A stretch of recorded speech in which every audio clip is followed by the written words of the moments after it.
Pemerintah menargetkan 2 juta wisatawan asal Tiongkok akan mengunjungi Indonesia tahun ini. Namun target itu belum dibarengi perbaikan infrastruktur pariwisata.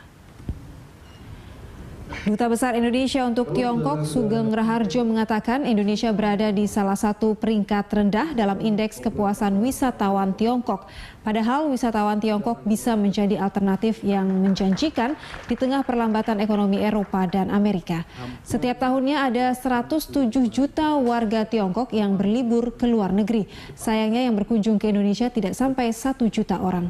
Sugeng berharap hubungan bilateral Indonesia-Tiongkok yang semakin erat membawa angin segar bagi pariwisata tanah air, apalagi dengan kebijakan bebas visa yang masih dalam proses. Dari sisi demografi kita lihat promosi dan menarik wisatawan Tiongkok sangat penting untuk 1 tahun atau 3 tahun ke depan, supaya kita tetap menjaga momentum bahwa pariwisata itu menjadi salah satu penggerak ekonomi Indonesia. Maka Indonesia saya kira memang sudah tiba waktunya untuk memikirkan bagaimana bisa menampung suatu kesempatan yang baik ini, khususnya di dalam pariwisata. Pemerintah menargetkan 2 juta wisatawan asal Tiongkok akan mengunjungi Indonesia tahun ini. Namun target itu belum dibarengi perbaikan infrastruktur pariwisata.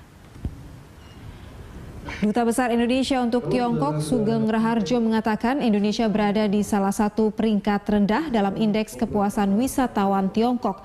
Padahal wisatawan Tiongkok bisa menjadi alternatif yang menjanjikan di tengah perlambatan ekonomi Eropa dan Amerika.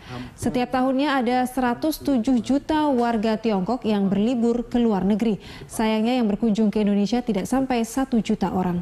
Sugeng berharap hubungan bilateral Indonesia-Tiongkok yang semakin erat membawa angin segar bagi pariwisata tanah air, apalagi dengan kebijakan bebas visa yang masih dalam proses.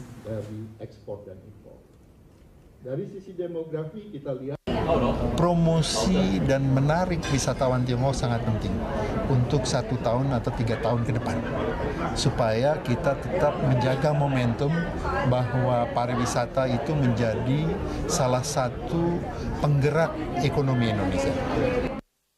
Maka Indonesia saya kira memang sudah tiba waktunya untuk memikirkan bagaimana bisa menampung suatu kesempatan yang baik ini, khususnya di dalam pariwisata.